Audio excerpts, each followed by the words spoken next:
Hello everyone, welcome along today to our Q&A webinar.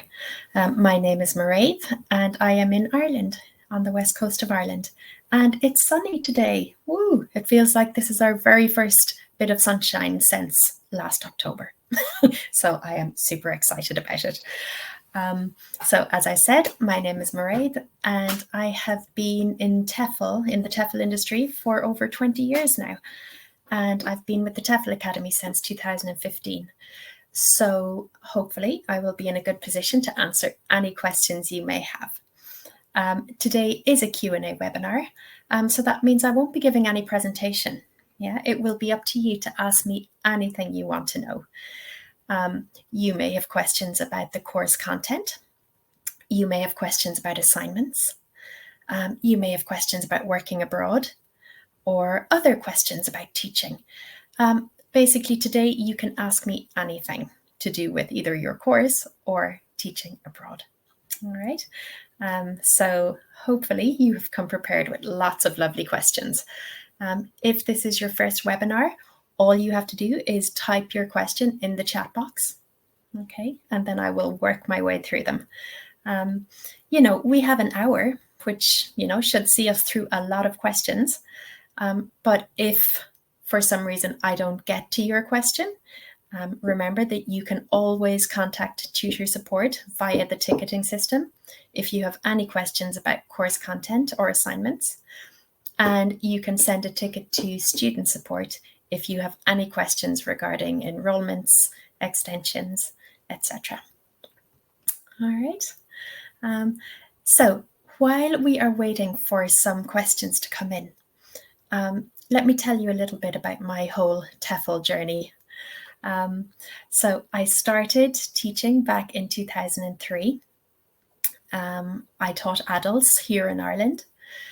And after that, I went traveling. Yeah, I spent a few years in Eastern Europe teaching children, teenagers and adults. Then I found my way to Spain, where I actually stayed 7 or 8 years, again, teaching children, young learners, teenagers and adults, and some business English also. And then in 2015, 15, I found myself back home, where I have been teaching mainly older teenagers and adults. Okay. So, I've taught a lot of different groups, a lot of different nationalities. So hopefully I will be able to use that experience to help you. All right, so now is your shot. Ask anything you want to know. Okay, so let's take a look. I see some familiar names. So hello, everyone. Paul, are you nervous about the Q&A? Please don't be. Okay, I promise it'll be a pleasant experience. Use the time wisely to get all of your questions out. So Victoria, the webinars are usually 60 minutes long. So, 57 minutes left. And what is the Q&A about? Is it just for people who started the course? No, it's for everybody. Some of you may be towards the end of the course. Some of you may have started the course. It doesn't matter. Yeah. Just ask me anything you need to know about the stage you are at now. Okay. So, hello, beautiful people. How fabulous. I agree. Thank you for the lovely comment. Okay, so Phoenix, hi. Phoenix here, wondering how often the IPA is used, either in class or private. I'm in the US, but hoping to move overseas, maybe Spain. Oh, I wholeheartedly recommend Spain. Yeah, I think I left at least half of my heart in Spain. So about the IPA, Phoenix, the thing is, the IPA is now a pretty common part of any standard course book that your students may be using. So while it's up to the teacher, like to what extent they want to get into the IPA, the fact is that it is to be found in course books. And if it's in course books, we will have to find a way to address it. Okay, that's not to say that we need to do every IPA exercise, but if there are any particular sounds that your students have issues with, it's well worth the time using the IPA to target those specific sounds. Okay, a lot of new teachers get quite anxious about the IPA, but remember, you will never be teaching all of it at once. Okay, like you will not be going in with your chart and teaching all 44 sounds. Okay, that will never happen because it would be too overwhelming for the students. Yeah, not to mention for the teacher. So with the IPA, I would say only ever focus on 1 or 2 sounds at a time. Okay, and as the term progresses, you will find that you yourself become more familiar with the IPA because you're teaching it gradually. Yeah, you're pretty much learning it alongside the students, right? So do be prepared to use some of the IPA, yeah, but don't stress out about it. Okay, you'll be learning it as you do it. Okay, so hopefully that will put your mind at ease regarding the IPA. Okay. So hello, Victoria. Do you have any advice about the visa process for a UK citizen trying to work in Europe? Not really, Victoria, I'm afraid. I know that Brexit has had a huge administrative impact on UK citizens working in Europe.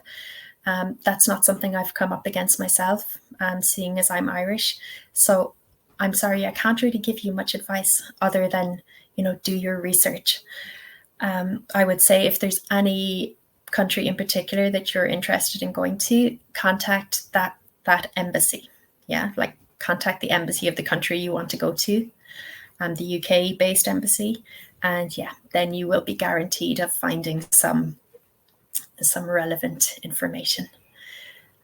I'd be wary of finding information from other sources, yeah, other than an official embassy, because, as you all know, there's a lot of information out there on the internet, and I would hate for you to get some incorrect advice. So yeah, go to the embassy, go direct, and they'll tell you everything you need to know.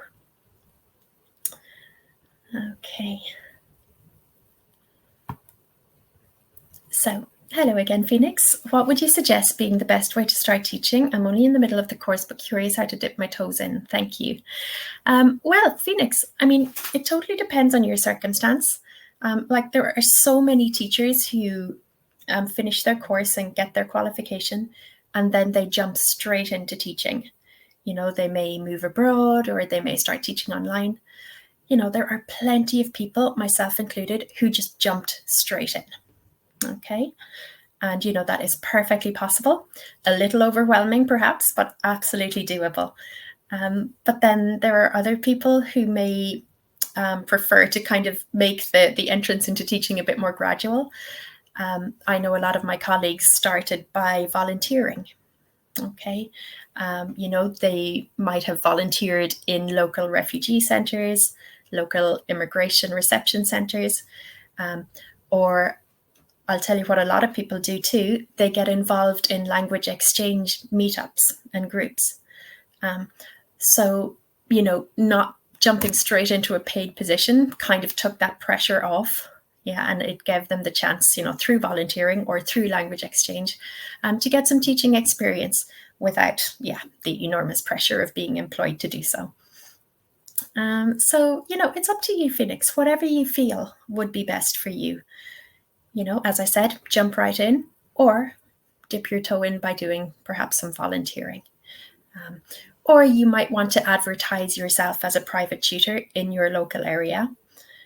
If your local or nearby city has, for example, a university, or if they have any really big libraries, put up your information on a notice board.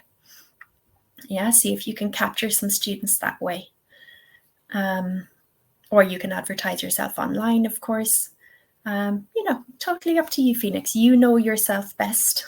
Yeah, I'm sure you know what the best approach is for you. There is no wrong approach. Okay, it's just whatever works best for you. Don't feel like there's one thing or another in particular that you should do. All right. Okay, so hello, Busisiwi. I really hope I pronounced that correctly, and I really apologize if I didn't. I heard that you need to have a degree in order to teach abroad.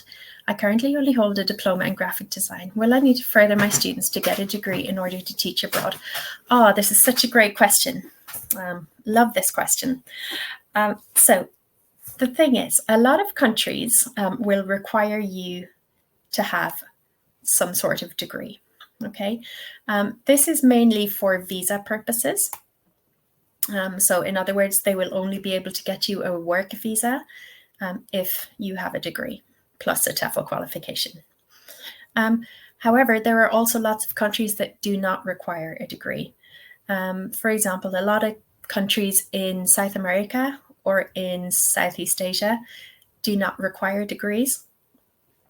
So really, it's just a matter of researching the country you want to go to and checking out what they require. You still have a ton of options if you don't have a degree.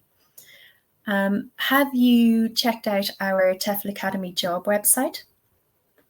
If you do, or when you do, you will be able to search for jobs, and you'll be able to filter the search as degree required or non-degree required. Okay, so that'll help you out to see, what countries will accept teachers without a degree. But yeah, there are tons of them that don't require a degree for visa purposes. So please don't be disheartened. Yeah, you still have a lot of options. As I said, the whole degree thing, it's just a matter of bureaucracy for work visas. All right. Those of you who do have a degree, and perhaps it's in science or it's in business or it's in, history, don't worry, it does not need to be a language-related degree, okay? As I said, because it's just for administrative purposes, for visas, the degree can be in absolutely anything. It doesn't need to be English or teaching.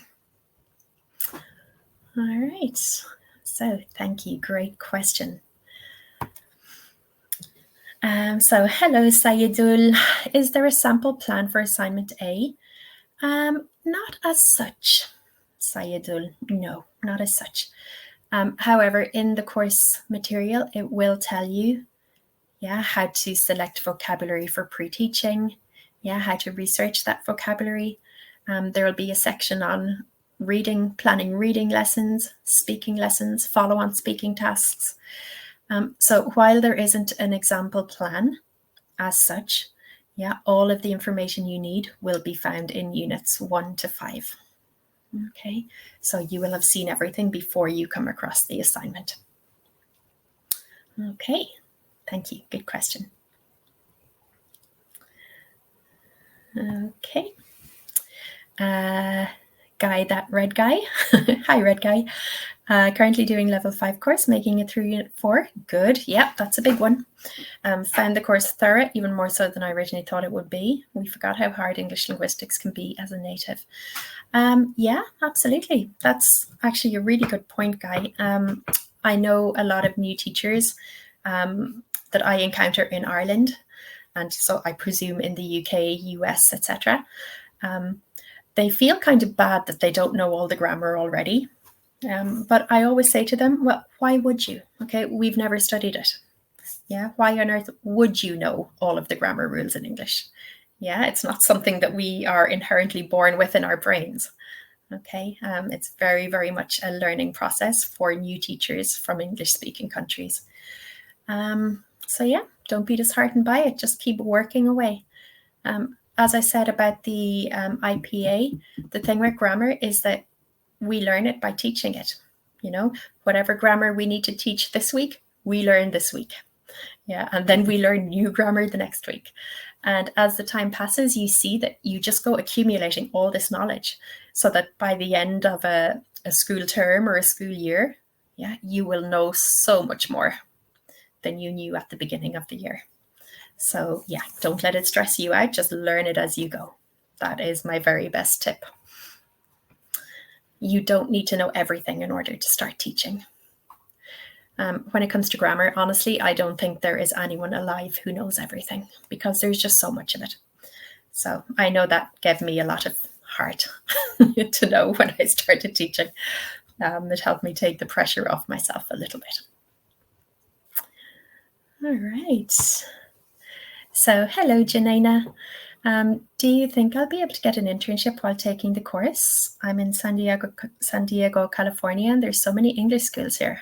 It helps so much to assist a teacher in learning class. Oh, amazing. Sure.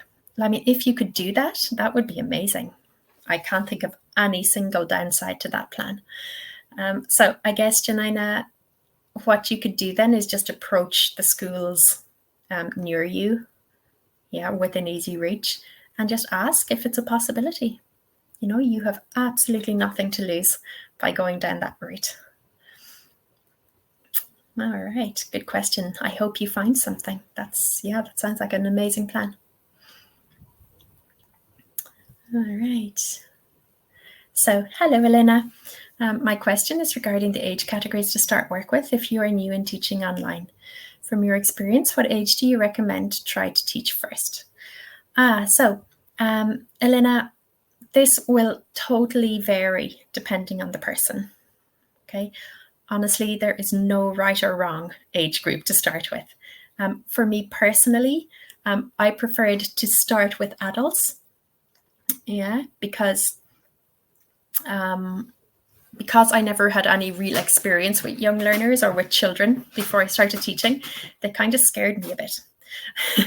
Whereas I felt adults, would take it a bit more seriously. We wouldn't have any classroom management issues.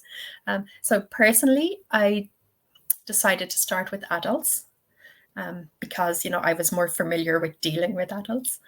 But, on the flip side, when you have adult students, they expect a lot more from their classes, whereas children, often they don't really, they're not paying a whole lot of attention to what's going on.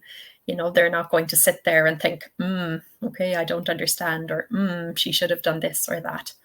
Now, that's not to say that all the adult students are either. Okay. But just for me, I preferred to start with adults. But on the flip side, I know a ton of people who also started with children and loved it. So, it's up to you. It can feel like a bit of a trade-off, You have the young learners who can be harder in a classroom management side, but less demanding from the teaching side. And then adults who are easier on the classroom management, but, harder on, their exacting standards that they expect from the class. So that's a very long way of saying it depends, Elena. It's up to you. Okay, there is no right or wrong. All right. So, hello again, dear. I've been applying to jobs abroad and they say that a TEFL certificate is not enough anymore. They prefer a university degree in education now. Ooh, is the TEFL still worth it? That is not my experience, dear. I'm really sorry that you've encountered that. But yeah, it is totally still worth it. Okay, there are jobs out there, I promise. Check out our jobs board, as I said. A lot of the jobs teaching abroad, a lot of the jobs teaching online, will still be there if you don't have a degree. Okay, so just keep searching. Don't lose heart. It's like any job hunt, right? You've really got to put in the work, okay? And something will turn up, okay? Just don't let it knock your confidence, or don't let it get you down too much. Keep applying. It is absolutely worth it, I promise. All right. So, hello, Amber from South Africa. I hope you're well, very well, thank you. I have just started my course today. Oh, no way. Welcome. You're brand new, out of the box. Welcome, Amber. I hope you enjoy it. I just want to know what to expect regarding assignments. I feel a bit intimidated by them. Oh, Amber, everybody does. Don't worry about it. There are actually webinars, Amber, for different assignments.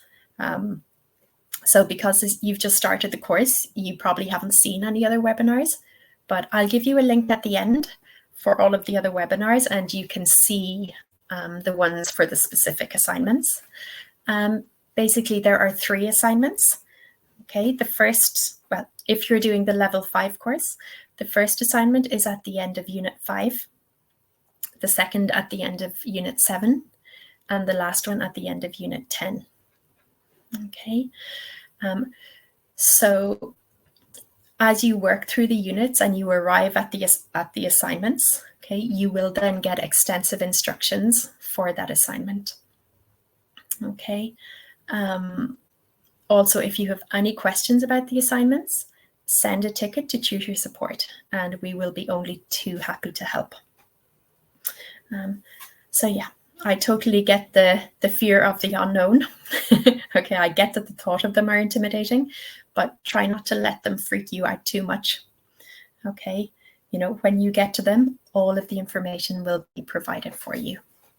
Okay, and yeah, welcome again. I really hope you enjoy it. Okay, so hello, Michaela. I'm interested in teaching abroad, but what would be the suggested steps in finding work overseas? So I would say, Michaela, first of all, get your qualification, which you are obviously doing. So that's an amazing first step. Then, Michaela, I would start putting together a CV. With your CVs, when you have no teaching experience, it's really important that you highlight the fact that you have a TEFL qualification. And then you can draw on all of your related experience. Yeah. So, for example, if you worked in any type of customer service job, that's a really nice one to highlight because it shows that you have people skills, you're used to dealing with a lot of people, you're used to solving problems, etc. Same if you worked in the hospitality industry at all, there is a ton of crossover. Yeah. You know, there's a ton of transferable skills between hospitality and teaching. So, you know, don't worry if you don't have any teaching experience because, you know, new teachers won't by the very fact of being new. So just use what you have done in the future or in the past and highlight the transferable skills. So yeah, spend some time on your CV. Even if, for example, you're a student and you haven't had any work experience, you know, you can still draw on your experience of dealing with people from other cultures, other countries. You can highlight any language experience you have had, like if you do speak another language, yeah, you can definitely highlight that and say how it has helped you now to become a good teacher, yeah, from having been a student. So yeah, spend some time on your CV for sure. Then it's just a matter of hitting the jobs boards, yeah, whether it's our TEFL Academy jobs board or eslcafe.com or TEFL.com, yeah, or TEFL.net. Okay, just start hitting up the jobs boards and find something that you like. Okay, there, you know, you will be doing lots of applications. My advice would be just apply for everything that looks even remotely interesting for you. Okay. Then if you do, or when you do get called for an interview, just make sure you do your research. Yeah, like if a school says they want to interview you, get straight on Google and look that school up. Yeah, do they have a website? Are there reviews? Okay, find out as much as you can about the city or the town the school is in or the region. Okay, really just you have got to do your research. Okay, that would be my top tip. And then when it comes to the actual interview, make sure you have some questions ready for them. Okay, questions maybe based on the research that you did, like how big is the school? What level would I be teaching? Yeah, what would my typical weekly hours be? Of course, what is the pay? What is the situation with holidays? Yeah, really just a lot of research and preparation, Michaela. You know, there's no shortcut through all of that. You just got to do it. And yeah, just be ready. And then, of course, make sure if you're going abroad, make sure all of your travel documents are in order. Yeah, make sure your passport is renewed. Yeah, make sure you have copies of everything, scan copies of everything.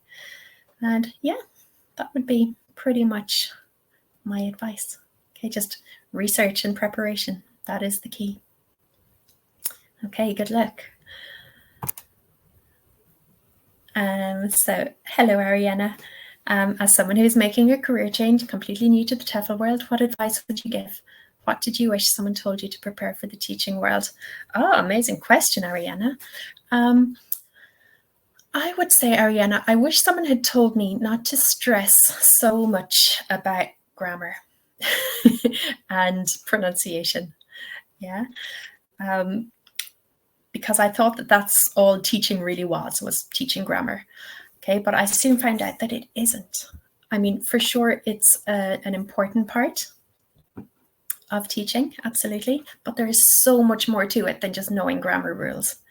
Okay, I wish someone had told me that you're going to meet the most amazing students, like from all over the world. Get to know them. Yeah, don't run into class and just start hammering them with facts. Okay, don't do it. Just ease your way in, get to know them. They're people, they're probably more afraid of you than you are of them. So yeah, that's what I wish I'd known. I did figure it out pretty easily. Yeah, because, when you meet all of these fabulous people and get to know them and just, you have so many people in and out through your classroom all day, you very, very quickly realize that you're not going to get anywhere unless you build some sort of relationship with them, some sort of rapport. So yeah, that's what I wish I knew. Just don't stress about the grammar and the pronunciation. Okay, think of your students as people first and foremost, rather than just people to fill up with knowledge. And yeah, enjoy it. Oh, it's amazing. It's best job ever. I really hope that you enjoy it as much as I have loved it. Okay, Phoenix, where did you say to check which countries require a degree? Well, I think I mentioned, Phoenix, the TEFL Academy jobs board. So if you go along to the main TEFL Academy website, you will see a tab that brings you to the jobs board. And then you can filter it from degree required or degree non-required. All right. So yeah, there we go. Okay.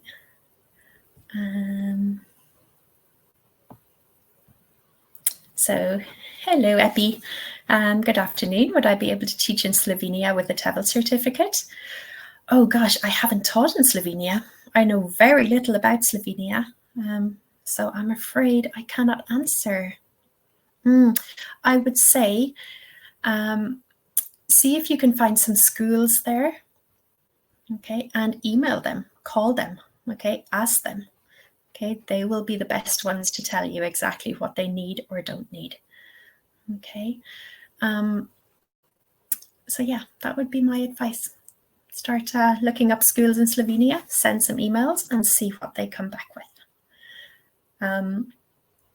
It can be difficult with the whole degree thing, non-degree thing, because every country will have different relationships with every other country.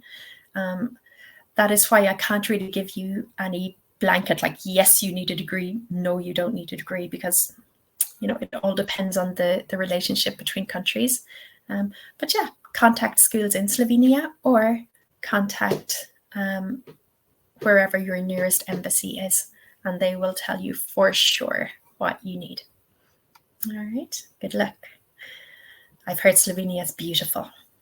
I really want to visit, but I've never made it there yet.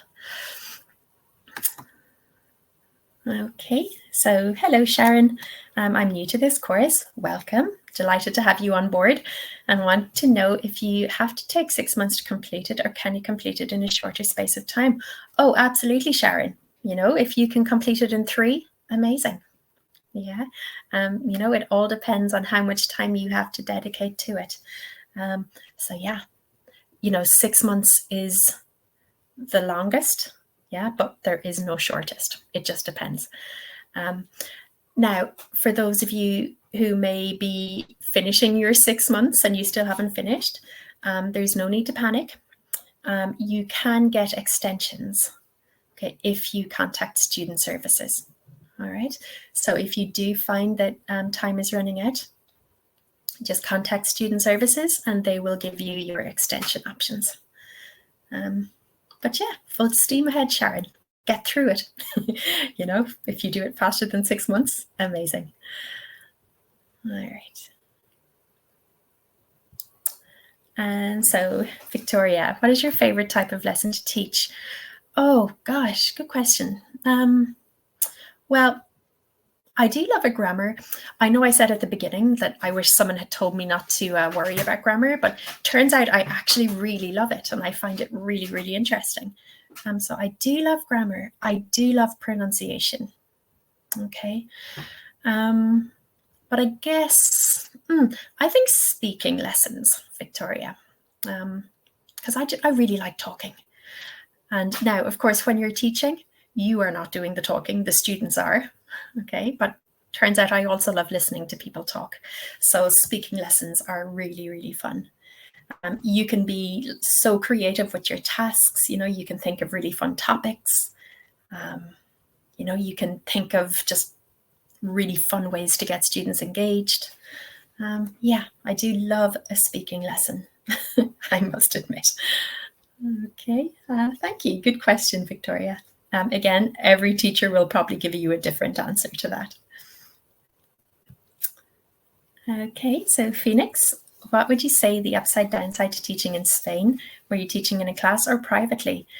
Oh, gosh, upsides. Well, you're in Spain. It's incredible. Just the weather, the cities, the architecture, the food, the people. Oh, everything is amazing in Spain. Downsides, probably that when you're teaching in Spain, you tend to follow the school year. So like you will teach maybe September to June, or, you know, whatever the school year is. And then that leaves you with 3 months in the summer where there is no work and you're not earning any money. Okay, so typically in summer, you would need to go somewhere that runs a summer school and, you know, keep working in the summer. That might be in the UK, in Ireland, or, you know, any country really. Most countries do summer schools. But like the lack of year-round work, I think is the only downside that I can think of. Because even, you know, I taught both in schools and private lessons, but like nobody ever wanted lessons in summer. Okay, in my experience. It's not to say that you won't find students who do, but yeah, in my experience, it was those 3 months, you know, June, July, August. It got a bit tricky financially. But, you know, with preparation, you can overcome that too. But way more upsides than downsides. All right, so hello, Asha. In your experience when you were a new teacher, what was the one aspect of teaching that was the most challenging and how did you overcome it?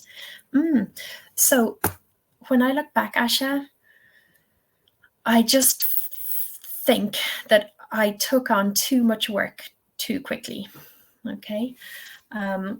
So when you work for a school, the typical thing is that you will work maybe 25 hours or 30 hours a week, okay?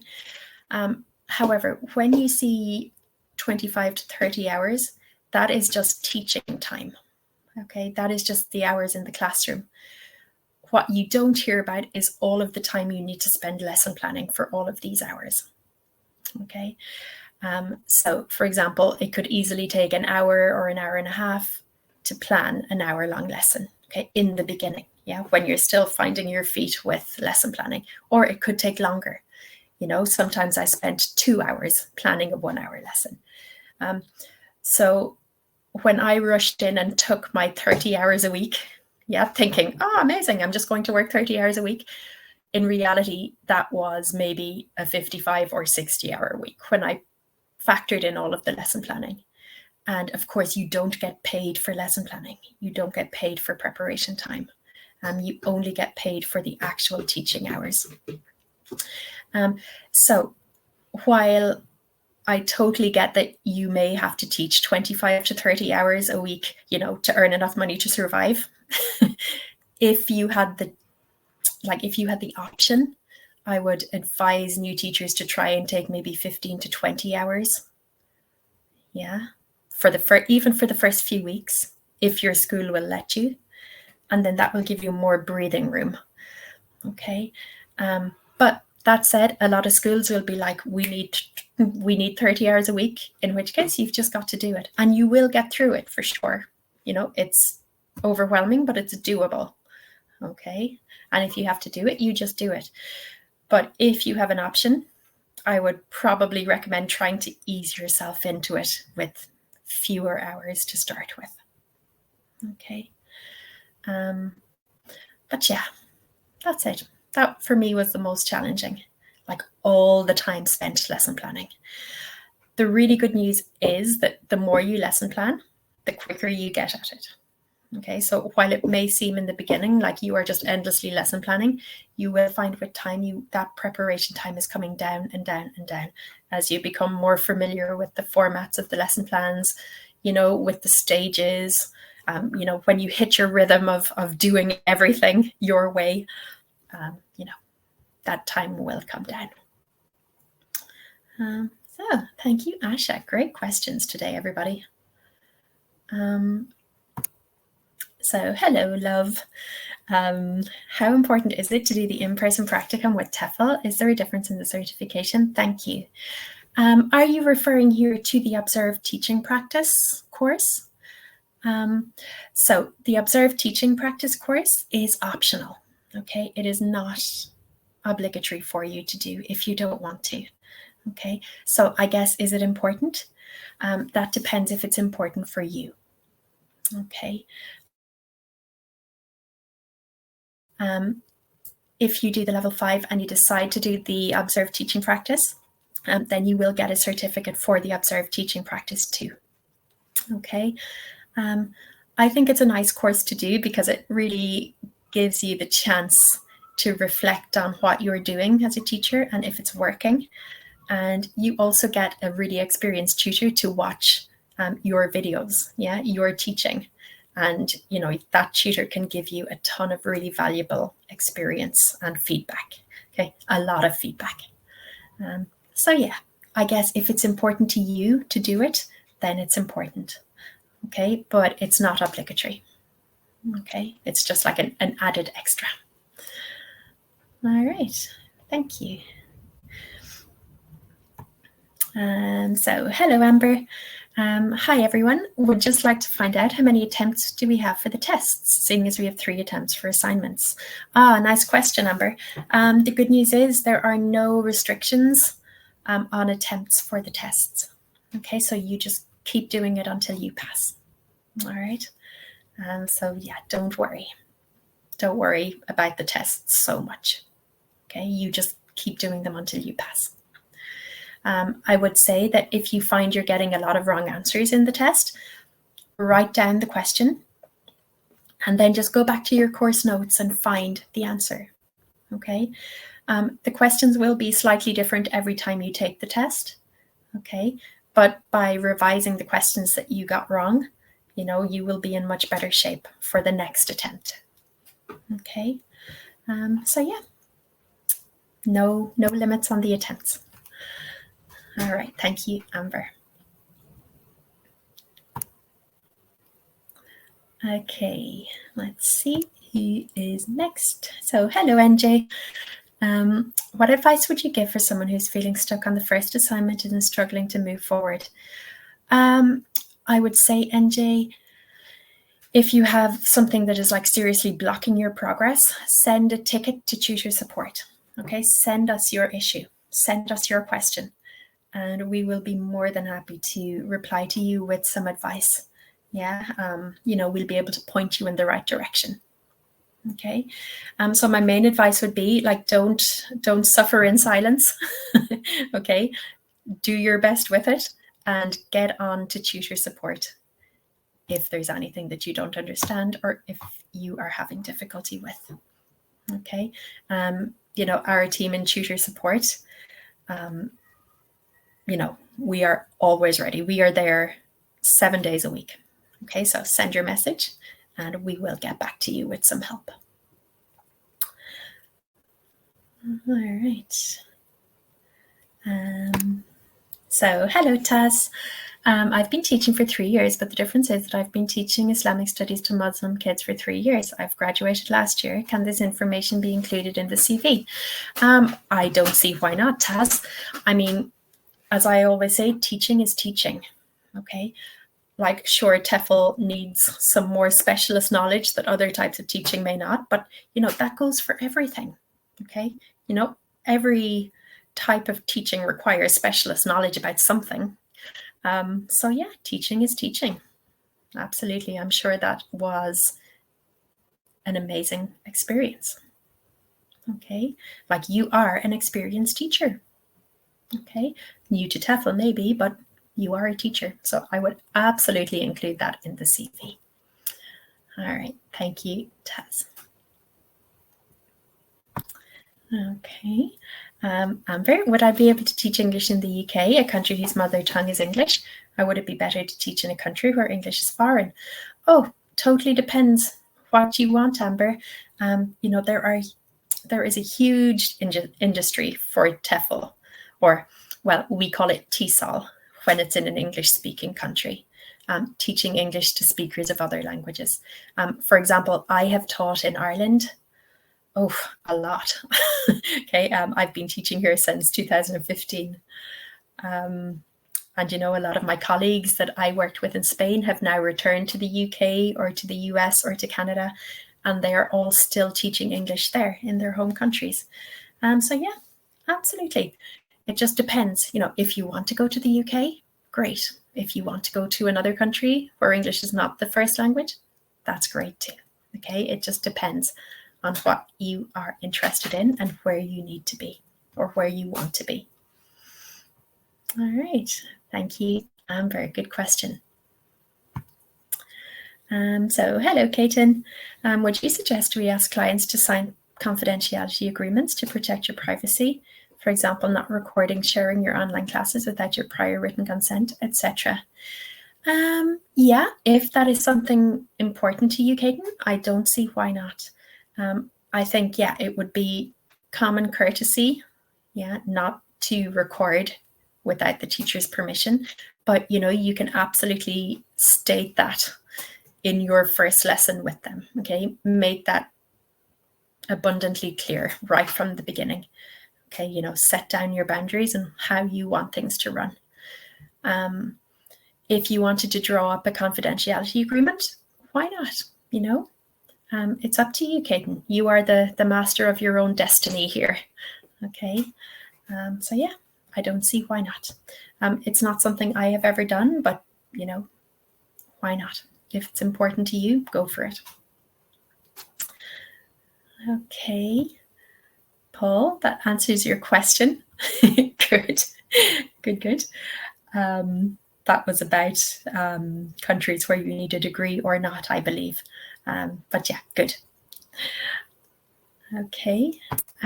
Victoria, what was your best experience in Spain? Oh, gosh. So many great experiences.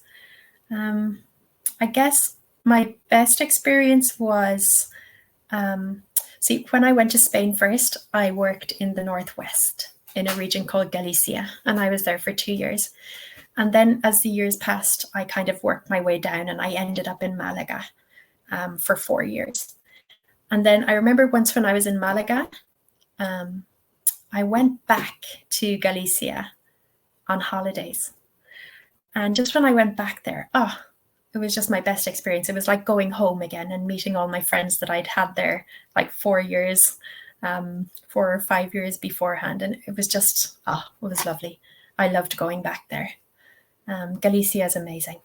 If any of you have the chance to go there, please consider it. It's not the thing everyone thinks of. It's not the region everyone thinks of when they think of Spain. everyone thinks Barcelona, Valencia, Madrid, Malaga, the sun, the coast. But yeah, Galicia was amazing. It's so beautiful and the most amazing people. All right. But yeah, good. Thank you.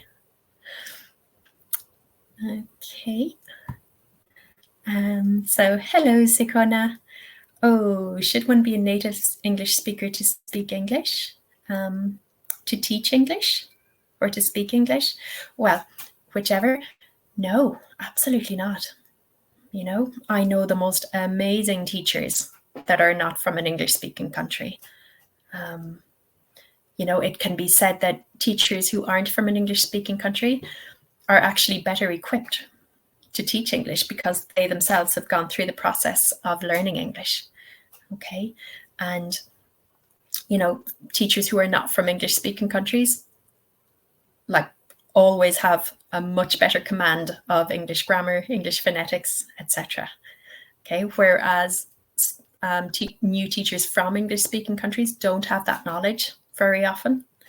Okay. Teachers from non-English speaking countries do, because they have gone through the grammar. They have learned it at school. Yeah, they know exactly what is required to learn English. So, no, Sikana, teaching is for everybody. Absolutely. Okay. So, Sayedul, what are the advantages and disadvantages of teaching of phonics as opposed to IP notation?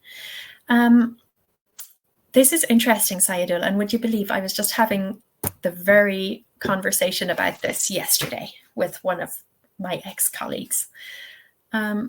So phonics, for those of you who are not familiar, is a system that's used when teaching kids English. Okay, it's used in Ireland, for example. It's used in the UK to teach young children pronunciation. Phonics, I think, Sayedul, are brilliant for children. Okay, it's a great system for children who may not be able to grasp IPA annotation, because let's face it, even as adults, it's hard for us to understand IPA annotation sometimes. So phonics is like a very, very simple, simple system. I really like phonics, but that said, it does have its limitations too. For example, if you're learning that the sound for C is K, like cat, yeah, C-A-T, the C is K. Very often it is K, but what if then you have a word like center? In that case, the C is S, not K. So while I am 99% on board with phonics, and when it comes to young learners, it's way better than the IPA, it does still have its limitations. But, that's true for everything. I think 99 or 95 or 99% satisfaction is pretty good. That's probably about as high as you're going to get. All right, nice question. Thank you, Sayedul. So Janina, since you've just talked about it becoming financially tricky over the summer months, what's the average hourly rate of an EFL teacher in Europe, for example? I know it varies, just an idea. Oh, it does. It varies a lot. So in Spain, I can tell you it's usually about 20, maybe between 15 and 20 euro an hour. In Ireland, it will be more, and in the UK, it'll be more, like maybe 25 to 30 an hour. Okay. France, I believe, is around the 15 euro an hour. Germany tends to be a little bit higher, maybe 18 or 19 an hour.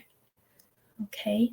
So yeah, it really does vary though. And not only does it vary by country, it varies by school. Okay. And if you're teaching online, there'll be an even bigger variety in the pay.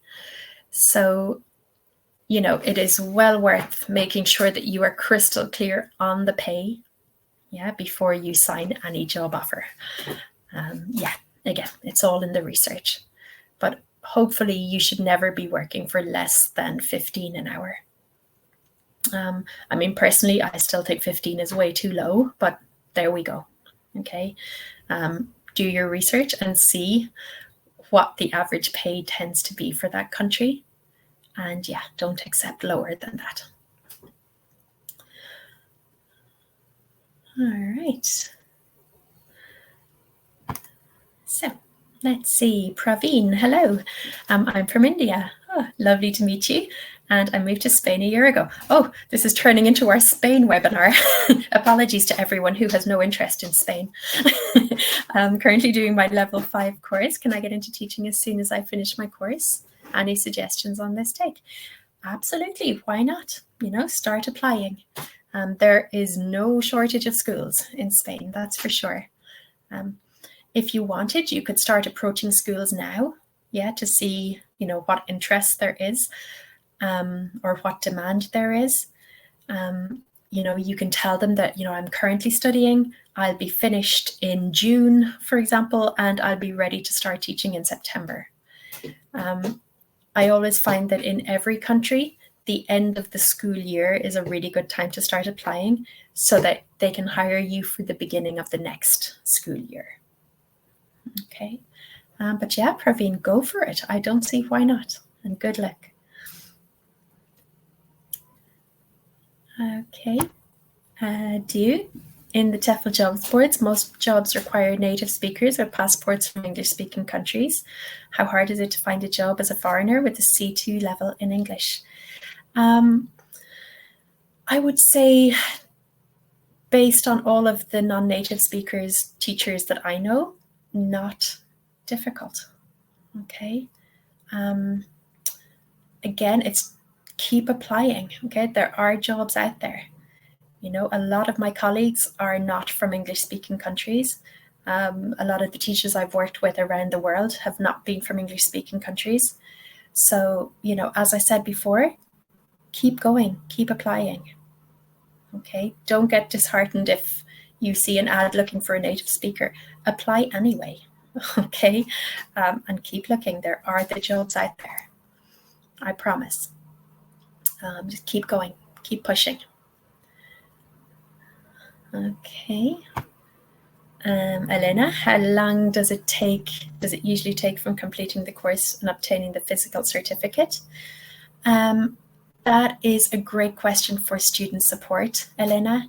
I am not involved on that side of things, so I don't know the current lead time on getting certificates issued, but definitely send a ticket to student support, okay? And they will give you the latest info on that. All right. Okay. So Michaela, could you go into detail about your teaching experience in Ireland and about the school system there? Oh, yeah, absolutely. So I work in a language school, Michaela. I'm not in the state system. So we get a lot of students from Europe, from Asia, from South America, okay, who come to learn English in Ireland. Okay, so I have always worked in a language school. Yeah, we only take adult students. Okay, you know, they come to learn English, they come to do exams like official Cambridge exams, Trinity exams, etc.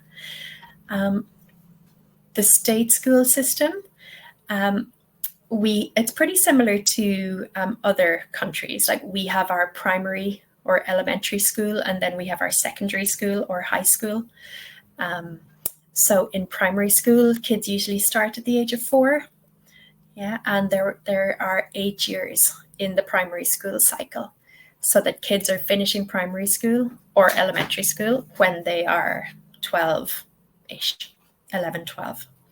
Okay, then we have 5 years in the secondary cycle. Okay, so typically kids will finish school at 17, 18 years old. Okay, we're pretty lucky in Ireland because Irish citizens get free 3rd level education, so we don't have to pay university fees. Now, we do have to pay registration costs, etc. It can still be a little bit expensive, but we don't have to pay for the actual course fees. So that's a good thing. But yeah, that's my experience. I've never worked in the state system, but yeah, I work in private language schools, and yeah, I've had a wonderful experience doing that. So yeah, if you have any other questions, Michaela, let me know. Okay. So yeah, and Amber, you also have a question. Teaching in Ireland. Oh, it's great. You know, it's home. It's a bit cold and it's a bit wet, but it's also pretty amazing. And you know, it's interesting teaching in Ireland because when I taught in other countries, I was teaching students from that country. Yeah, like 99% of the time, like it was all Spanish students. Yeah, or all French students. Okay. Whereas in Ireland, my classes have students from, like, it could be 10 students from 10 different countries. Okay, so I think that's the thing I enjoy the most about teaching in Ireland. It's like the multinational classes and the multilingual classes. Okay, yeah, it's really fun. It's really interesting. All right, thank you. Okay. So, we have 3 minutes left. Oh my goodness, this has absolutely flown by. Okay, let's see if we can get through some more. So, Bosisiwi, can I teach abroad with a level 3 TEFL certificate even after completing the 120 hours, or will I have to get the level 5? You can teach abroad for sure. You just have to approach the schools that you're interested in and see if they will require if they are happy with level 3 or if they require level 5. Okay, there will be a lot of schools that will have absolutely no problem with level 3. Again, just contact the individual schools, explain the qualification that you have, and they will tell you. But we have so many graduates of level 3 course out there working. So yeah, just if there's a school you are interested in, approach them. Okay, they will be the ones to let you know. But yeah, good luck. I'm sure you will have no problem. Okay. Let's see. So Taz, I'm busy studying my level 5 certification. How can I acquire my CELTA certification, or is it included in the level 5 certification? Well, Taz, CELTA is a different company. Okay, CELTA is run by Cambridge Language Assessment. Okay, so we do not offer CELTA. What we do is offer a CELTA equivalent. Okay, so level 5 is CELTA equivalent, okay, but not CELTA, okay, because only Cambridge issues that. Okay, does that make sense? So if you have questions about that, please send a ticket to Student Services and they will answer for you. Okay, thank you, Taz. Okay, is the TEFL certificate we receive apostilled? If not, how can we get an apostille on it if we're not in the UK? Again, Student Services, okay? They answer everything to do with certificates.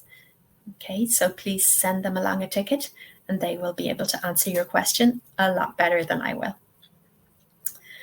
Okay, and let's see, I'm trying to squeeze in as many final ones as we can. Would it be worth teaching online whilst job hunting for jobs abroad? Absolutely, Victoria, why not? Yeah, you have nothing to lose. Go for it. Yeah, absolutely.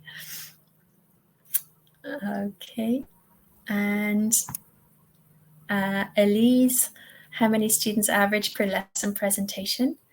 Well, Elise, it can vary from school to school. It's a really good question for an interview, I think, the average class size. Face-to-face, in my experience, it has always been between 10 and 15. Yeah, like 15 would be the max. In my current school, 12 is the max. But again, it'll vary from school to school. If you're referring to teaching online, again, it can vary. It can be anything from, a maximum of 4 to a maximum of 12. Okay, so yeah, I would say just make sure you have that information clear before you accept any job offers. Okay, and last question, Caton, this is all we have time for. What is the recommended volume level for online class? I always go top volume, Caton. I give it the maximum every time. Okay. You know, I would do anything rather than risk the volume being too low. So I just put it at max and then I'll adjust it if necessary. All right. So everyone, our time is up. Okay, that is 1 hour. Oh my goodness. That flew by. Thank you all so much for your questions. And if I did not get around to your question, if it's related to the course content or to the assignments, please send a ticket to tutor support. And if it's related to enrollments, certificates, extensions, send your ticket to student services. Okay, it's been really, really lovely to meet you all. And I hope you all have a wonderful time when you do start teaching. Okay, just get through the course. Okay, plow through, get it done, and then you can start your adventure. Just as a word, just as a reminder before I go, all of our previous webinars are available on our YouTube channel. Okay, we have webinars going back years. Okay, we have dozens and dozens and dozens of webinars. So please do hop along to the TEFL Academy YouTube channel and you will find everything there. As ever, we would love to hear your feedback on the webinars. Okay, you know, we're always looking to improve. So if you have any suggestions for improvement, or if you have any suggestions for topics that you would like us to cover in future webinars, yeah, please go along to this link and take a moment to complete our webinar, just if you have time. So you can scan the QR code, or I am going to type the link into the chat box. It may be easier and quicker for you to just copy and paste the link. Okay. There we go. Okay, so we would definitely appreciate it if you can find a moment to do that. All right, so everyone, have a wonderful rest of weekend.